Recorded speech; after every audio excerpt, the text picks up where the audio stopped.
Right, మనతో పాటు BJP నుండి వేణుగోపాల్ గారు ఉన్నారు. ఒకసారి మాట్లాడే ప్రయత్నం చేద్దాం. రీసెంట్గా రేవంత్ రెడ్డి గారు చేసినటువంటి వ్యాఖ్యల మీద ఈరోజు రాష్ట్ర వ్యాప్తంగా కూడా చర్చనీయాంశంగా మారినటువంటి సన్నివేశం. ఒకసారి మాట్లాడే ప్రయత్నం చేద్దాం. సార్ నమస్తే. నమస్తే. ఎట్లా చూస్తూ ఉన్నారు? కొయ్యాలే, రక్తం చల్లితే పంటల మీద చల్లితే పంటలు వండుతాయి అని చెప్పి మాట్లాడుతూ ఉన్నారు రేవంత్ రెడ్డి గారు. ఒక ముఖ్యమంత్రి హోదాలో ఇట్లాంటి వ్యాఖ్యలని మీరు ఎట్లా చూస్తారు? ఆయన రాజ్యాంగం మీద ప్రమాణం చేసి ముఖ్యమంత్రి అయింది. రాజ్యాంగం మీద ప్రమాణం చేసి ముఖ్యమంత్రి అయిన వ్యక్తి రాజ్యాంగ వ్యతిరేకంగా, చట్ట వ్యతిరేకంగా మాట్లాడుతున్నాడు. కాబట్టి ఇది ప్రజలు గమనిస్తున్నారు. అంటే రక్తాన్ని జల్లడం కానీ, బెల్ట్తో ఇంజనీర్లను కొడతా అనడం కానీ, లేకపోతే తొక్కుకుంటూ పోతా అనడం కానీ, ఇంకా రకరకాల జైళ్ళలో పెడతా అనడం కానీ, వాళ్ళేం ఇంజనీర్లు జైళ్ళలో పోయేందుకు వాళ్ళేం ఓటుకున్నట్టు కేసులో లేరు. కాబట్టి ఇలాంటి అహంకారపూరితమైన మాటలు మాట్లాడి ఇటు రైతులకు వాళ్ళు ఏమన్నారు, నీళ్లు ఇంటెక్ వెళ్ళి కూర్చుని వాటిని ఎత్తిపోయండి అని చెప్పి ఇంజనీర్లుగా వాళ్ళు రిపోర్ట్ ఇచ్చారు. నువ్వు స్వీకరించవా నీ విచక్షణకు వదిలిపెడతారు. కానీ నువ్వు వాళ్ళని ఏది పడితే తిట్టడం. వాళ్ళు తెలంగాణ కొరకు పనిచేసిన వాళ్ళు, తెలంగాణ కొరకు పోరాడిన వాళ్ళు, ఆంధ్ర పెత్తందారుల మీద పోరాడిన వాళ్ళు, అలాంటి వాళ్ళని పట్టుకొని ఈ విధంగా అనడం ఏదైతుందో తెలంగాణ ఉద్యమాన్ని, తెలంగాణ ప్రజలను కించపరిచినట్టే. కాబట్టి ఇవాళ నీళ్ళు అనేది గోదావరిలో నీళ్లు వృధాగా పోతున్నాయి. బ్యారేజీలలో ఇవాళ బ్యారేజీ వేయకున్నా కూడా కొన్ని నీళ్ళు ఎత్తిపోసే అవకాశం ఉన్నదని చెప్పి ఇంజనీర్లు, నిపుణులు అక్కడికి పోయి ఫోటోలు తీసి చెప్తున్నారు. వాళ్ళు ఏం బట్టిగా చెప్పడం లేదు, రాజకీయం కొరకు మాట్లాడడం లేదు. అవి నువ్వు నీ యొక్క ఇరిగేషన్ శాఖ ఇంజనీర్లు, సైట్ ఇంజనీర్లు ఉన్నారు, వాళ్ళందరితో మాట్లాడి నువ్వు ఇమీడియట్ యుద్ధ ప్రాతిపదికన ఎత్తిపేయాల్సిన అవసరం ఉన్నది. రిజర్వాయర్లు ఉన్నాయి, పంపు సెట్లు ఉన్నాయి, కాలువలు ఉన్నాయి, ఇవాళ చెర్లు నింపవచ్చు. ఎంత వీలైతే అంత నింపితే ఇప్పుడు నార్లు పోసుకుంటారు. ఇంకో 15 రోజులు, 20 రోజులు వానబడ్డా కూడా నాటేసుకునే అవకాశం ఉంటుంది. ఇప్పుడు నార్లు పోసుకునే సీజన్ దాటిపోతున్నది. నేను కూడా రైతునే కాబట్టి చెప్తున్నాను. కానీ ఇవన్నీ ఏవి పట్టించుకోకుండా ఎట్లా పడితే అట్లా తిట్టడం, లేకపోతే ఆడ నీళ్లు కనుక ఆపేది ఉంటే భద్రాచలం అరే భద్రాచలం 7 టీఎంసీలు 10 టీఎంసీలు ఆపితే కొట్టుకపోదు. 250 టీఎంసీలు పోతే భద్రాచలం ఏది గోదావరిలో అప్పుడప్పుడు 25 లక్షలు 30 లక్షల క్యూసెక్లు పోయిన రోజులు కూడా రికార్డ్ అయి ఉన్నది. అప్పుడే కొట్టుకుపోతుంది. 5-10 టీఎంసీలకు ఎట్లా కొట్టుకుపోతుంది? అంటే ఒక ముఖ్యమంత్రిగా ప్రజలను మభ్యపెట్టడమే కదా, ప్రజలకు అబద్ధం చెప్పడమే కదా, రైతులను మోసం చేయడమే కదా. నువ్వు ఇచ్చే నీళ్ళు ఇవ్వకుంటే ఇవన్నీ చేయడం కాదు కదా. ఇవాళ నార్థన్ పవర్ డిస్ట్రిబ్యూషన్ కంపెనీకి 22,000 కోట్లు నువ్వు బాకీ పడ్డావు. మరి కరెంటు బిల్లు ఏమైనా ఎక్కువ అవుతుందని భయపడుతున్నావా? అదన్నా చెప్పు మరి. లేకపోతే నీ ఇసుక అమ్ముకోలేని పరిస్థితిని భయపడుతున్నావా? దేని కొరకు భయపడుతున్నావు? ఎందుకు మీరు ప్రతిపక్షాల మీద నీకు కోపం ఉంటే నువ్వు తీసుకో రాజకీయంగా. కానీ ఇవాళ రైతుల మీద కోపం ఉండాల్సిన అవసరం లేదు కదా. ఇవాళ వ్యవసాయ ఉత్పత్తులు మొత్తం ఇవాళ దెబ్బతింటే మళ్ళీ రైతులు వలసపోయే పరిస్థితి వస్తుంది, కూలీలు వలసపోయే పరిస్థితి వస్తుంది, కరువు వచ్చే పరిస్థితి వస్తుంది, నిరుద్యోగ సమస్య పెరుగుతుంది. ఇన్ని ఉన్నప్పుడు వచ్చినప్పుడు ఒక కంటింజెన్సీ ప్లాన్ అనేది ఇప్పటివరకు నీ ప్రభుత్వం చేయలేదు. ఇవాళ అగ్రికల్చర్ ప్లాన్ తయారు చేయలేదు, ఏది తయారు చేయలేదు. మీరు ఒట్టిగానే మాట్లాడుకుంటూ బెదిరించుకుంటూ తిరుగుతున్నారు. ఇలాంటి వ్యవహారం వల్ల ఏంటంటే రాష్ట్రం మళ్ళీ వెనుకపోయే పరిస్థితి ఉన్నది. కాబట్టి ఇప్పటికైనా కూడా ఈ గోదావరి నీళ్ళు ఇప్పటికే వృధాగా పోతున్నాయి. ఎంతవరకు వీలైతే అంతవరకు ఎత్తిపోయమని మేము డిమాండ్ చేస్తున్నాం రైతుల పక్షాన, తెలంగాణ ప్రజల పక్షాన. మీరు అండి వాళ్ళు మాట్లాడుతూ ఉంటే మీ పార్టీ నాయకుడు ఈటెల రాజేందర్ గారు కూడా మాట్లాడితే ఆయన ఇంకా బీఆర్ఎస్లోనే ఉన్నట్టు మాట్లాడుతూ ఉన్నాడు. బీజేపీలోకి పోయి కూడా బీఆర్ఎస్ స్వభావమే కనపరుస్తూ ఉన్నాడు, ఆ బీఆర్ఎస్ వాయిస్ వినిపిస్తూ ఉన్నాడు అని చెప్పి మాట్లాడుతూ ఉన్నాడు. ఇక్కడ బీఆర్ఎస్ వాయిస్, బీజేపీ వాయిస్ అనేది ఏం లేదు. తెలంగాణ ప్రజలు, తెలంగాణ రైతులకు కావాల్సిన దాన్ని అందరూ ఒకటే వాయిస్లో వినిపిస్తున్నారు. ఒకే విషయం, ప్రజలకు అవసరమైన విషయం, తెలంగాణ రైతులకు అవసరమైన విషయం అందరూ ఒకటే మాట్లాడితే ఒక పార్టీ కలిసిపోయినట్ట. నువ్వు ఎన్ని పార్టీలు మారినావు? కాబట్టి ఇష్యూ ఒకటే. ఎవరు మాట్లాడినా, బీజేపీ మాట్లాడినా, టీఆర్ఎస్ మాట్లాడినా ఇష్యూ ఒకటే. మాట్లాడితే ఇది ఒకటైపోయినట్ట.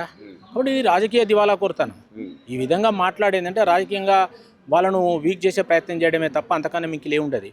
ఇవాళ నీవు రైతులో నీళ్ళు ఇవ్వని ఒక పార్టీకి ఏమైనా పేటెంట్ ఉన్నదా మాట్లాడాలని? ఇంకొక పార్టీకి పేటెంట్ రైట్ ఉండదా? కాబట్టి నీళ్ళు ఇవాళ అందరు మాట్లాడుతున్నారు. ఇవాళ నీకు టీవీలలో కాలర్స్ని తీసుకుంటే రైతులు మాట్లాడుతున్నారు, ప్రజలు మాట్లాడుతున్నారు నీళ్ళు ఇవ్వని. అంటే వాళ్ళంతా నీకు వ్యతిరేకం అన్నట్ట, లేకపోతే ఒక పార్టీకి పరిమితమైనట్ట. పార్టీలతో ఏం సంబంధం? పార్టీలు ప్రజలకు రిప్రజెంటేషన్ చేస్తాయి. చేసినప్పుడు ఒకే అంశాన్ని ఒక్కొక్కసారి ప్రజల అంశం ఒకటే ఉంటుంది, అన్ని పార్టీలు చేస్తాయి. చేస్తే ఆ పార్టీలు కలిసిపోయినట్టు, వ్యక్తులు కలిసిపోయినట్టు, వాళ్ళకి అనుకూలంగా మాట్లాడడం దివాలా కోరుతానం తప్ప ఇంకేముండదు. దాన్ని ప్రజలు నమ్మరు. అది ఎలినో వచ్చే అవకాశాలు చాలా గట్టిగా ఉన్నాయని చెప్పి చాలామంది మాట్లాడుతూ ఉన్నారు. మరి ఇప్పటికీ కూడా ఇంకా ఇరిగేషన్కి సంబంధించి ఒక ప్రాతిపదిక మన ప్రభుత్వం ఎటువంటి చర్య తీసుకున్నట్టుగా కనిపిస్తలేదు. నేను అదే అనేది ఒక ప్లాన్, కరువును ఎదుర్కొనేందుకు ఒక కంటిజెన్సీ ప్లాన్ అని ఉండాలి. దానికి నువ్వు క్యాబినెట్ మీటింగ్ పెట్టి పంటల మార్పిడి కానీ, అంటే తక్కువ నీళ్ళతో పంటలు పండించే విధానం కానీ, లేకపోతే దానికి విత్తనాలు ఇవ్వడం కానీ, లేకపోతే ఉన్న నీళ్ళను ఒడిసిపెట్టుకోవడం కానీ ఎట్లా చేయాలనేది కొంత ఉన్నంతలో ఎదుర్కొనే పరిస్థితి చేయాలి. సరే ప్రకృతి వైపరీత్యాలు వాళ్ళ చేతులు లేకపోవచ్చు, కానీ దాన్ని ఎదుర్కొనేందుకైతే ప్లాన్ చేయాలి. ఆ ప్లాన్ ఇప్పటివరకు ఏం చేయలేదని చెప్తున్నా. చేయలేదు. గోదావరిలో నీళ్లు వృధాగా పోతున్నాయి, వాటిని కొంత ఎత్తిపోసే అవకాశం ఉన్నా ఎత్తిపోయలేని పరిస్థితి ఉన్నది. కాబట్టి ఆ రకంగా ఎత్తిపోయకుండా తిట్టడం. ఇవాళ దేవాదులు ఎత్తిపోస్తున్నారు. నాది వరంగల్ జిల్లా, నేను గోదావరి పక్కనే భూపాలపల్లి దగ్గర. ఇప్పుడు దేవాదులు ఎత్తిపోస్తున్నారు, చెల్లెలు కుంటలు నింపుతున్నారు, నార్లు పోసుకుంటున్నారు. అక్కడ నీకు అంతకుముందు నీకేం లేదు కదా, బ్యారేజ్ ఏం లేదు కదా, ఇప్పుడంటే కట్టిండ్రు కానీ లైవ్ స్టోరేజ్ కొరకు అది లేకుండా ఎత్తిపోసిండ్రు కదా. ఇక్కడ కూడా అట్లనే ఎత్తిపోయాలని కూడా చెప్తుంటే దాన్ని దబాయించి మాట్లాడడం, అబ్యూజింగ్ చేయడం, తిట్టడం, ఇవన్నీ చేయడం ఏదైతున్నదో నిజంగా కూడా ఒక ముఖ్యమంత్రి స్థాయిలో ఇలా ప్రజలను అవమానపరిచినట్టు, రైతులను అవమానపరిచినట్టు దీన్ని ఖచ్చితంగా రాజకీయంగా గుణపాఠం చెప్తారు. ఇవాళ వాళ్ళ ఎమ్మెల్యేలు, వాళ్ళ మంత్రులే ఆఫ్ ది రికార్డు వాళ్ళు మాట్లాడుతున్నారు. మళ్ళీ మాకు గెలవకుండా మాకు రాజకీయంగా పుట్టగతులు లేకుండా చేస్తున్నాడు రేవంత్ రెడ్డి అని నేను అంటున్నా. రేపు ఫ్యూచర్లో ఆయన మీద తిరుగుబాటు వచ్చినా ఆశ్చర్యపోవాల్సిన అవసరం లేదు. సొంత పార్టీ వాళ్ళు తిరుగుబాటు చేసినా ఆశ్చర్యపోవాల్సిన అవసరం లేదు. కాబట్టి కరువును ఎదుర్కోకపోతే ఇట్లే నేను అందరినీ ఇట్లే మాట్లాడితే, ఇదే విధమైన మాటలు మాట్లాడితే తప్పనిసరిగా ప్రజలలో వ్యతిరేకత వస్తుంది. నీ ప్రభుత్వంలో, నీ పార్టీలో నీ వాళ్ళే వ్యతిరేకిస్తారు. ఎందుకంటే వాళ్ళు రేపు గెలవలేని పరిస్థితి వస్తుంది అని వాళ్ళు అనుకున్నప్పుడు వాళ్ళు ఏదైనా చేస్తారు. ఫైనల్గా బీజేపీ కార్యాచరణ ఎట్లా ఉండబోతున్నారు సార్? ఇంకా నిజంగా ఆ కాళేశ్వరం విషయంలో ఇంకా డిలే చేస్తే ప్రభుత్వం? బీజేపీ ఇప్పుడు మా చేతులు ఇక్కడ గవర్నమెంట్ లేదు. మేము ఆల్రెడీ ఎన్డీఎస్ రెస్పాన్సిబిలిటీ ఇక్కడ లేదు. వాళ్ళు చెప్పే ఎన్డీఎస్ అనేది డ్యామ్ సేఫ్టీ అథారిటీ. డ్యామ్ లోపాలు ఉన్నాయా ఏమున్నాయో చూసింది, చెప్పింది, వెళ్ళిపోయింది. దాన్ని అయిపోయింది. దాన్ని నువ్వు రిపేర్ చేయాలి. ఇప్పటివరకు రిపేర్ చేయాలి. మూడేళ్ల నుంచి రిపేర్ చేయకుండా డ్యామ్ సేఫ్టీ ఆధారిత చెప్పండి. మరి ఇరిగేషన్ శాఖ ఎందుకున్నది? ఇరిగేషన్ ఇంజనీర్లు ఎందుకున్నారు? వాళ్ళు ప్రాజెక్టులు కట్టలేదా? ఇక్కడ కాలువలు తవ్వలేదా? రిజర్వాయర్లు కట్టలేదా? వాళ్ళంతా చెప్పారా నీకు? అయితే ఏమైనా కేంద్రం మీద నెట్టేసి తన యొక్క బాధ్యత నుంచి తప్పించుకుంటున్నాడు. ఇప్పుడు కాళేశ్వరం నేను మొత్తం జైల్లో పంపుతా అని చెప్పిన నువ్వే, వైఫల్యాల గురించి చెప్పిన నువ్వే, దాన్ని 2.5 సంవత్సరాలు నానబెట్టి సిబిఐకి ఫస్ట్ ఇవ్వండి ఇవ్వకుంటే ఇప్పుడు ఇచ్చి నీ సిబిఐ ఏం చేస్తుంది అంటే, నువ్వు రాష్ట్రంలో నిన్ను ప్రజలు ఎన్నుకుంటే దాని మీద పాలు నీళ్ళు వేరు చేసి మరి చేయాల్సింది పోయి నువ్వు ఇలా మొత్తం కేంద్రం మీద నెట్టేసి నీ వైఫల్యాన్ని నువ్వు ప్రదర్శిస్తున్నావు. మేమే సిబిఐ మొత్తం చేసి, మీ ఎన్డీఎస్ఏ మొత్తం చేసినాక నీ ఇరిగేషన్ శాఖ ఎందుకు? నీ ప్రభుత్వం ఎందుకు?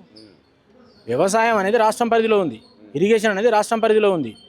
నువ్వు దాన్ని ఆర్గనైజ్ చేయాలి. నీకేమన్నాలో టెక్నికల్ డిజైన్లో లోపాలు, నాకేమైనా సహకారం కావాలంటే నువ్వు పోయి నీ ఇంజనీర్లు పోయి కేంద్ర ప్రభుత్వాన్ని అడగండి, తప్పులేదు. ఇప్పుడు ఎన్డీఎస్ అని మీరు పోయి అడగండి. ఒక ఎన్డీఏ అవసరం అందులో ఏమైనా ఉన్నది ఇంకా అంటే మీ ఇంజనీర్ లేరా, మీ ఏది ఇరిగేషన్ శాఖ మంత్రి లేడా, వాళ్ళని పంపండి.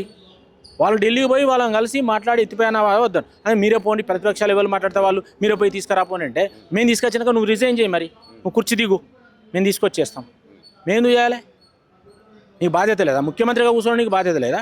ఎవరైనా ప్రతిపక్షాలు మాట్లాడితే నువ్వు పోయి తీసుకొచ్చేయి అంటావా? నీకు బాధ్యత అప్పచెప్తా అంటావా? అప్పచెప్తా అంటే నీ ఇరిగేషన్ మినిస్టర్ను రాజీనామా చేయించి మా ఇరిగేషన్ మినిస్టర్ మా శాఖ అయ్యి పోయి తీసుకొచ్చేస్తాడు. కాబట్టి ఇవన్నీ అర్థం లేని మాటలు, వేక్ మాటలు, బాధ్యత రహితమైన మాటలు, పదవిలో ఉండి బాధ్యత గుర్తించకుండా మాట్లాడడం ఏదైతే ఉన్నదో ఇది సరి అయింది కాదని నేను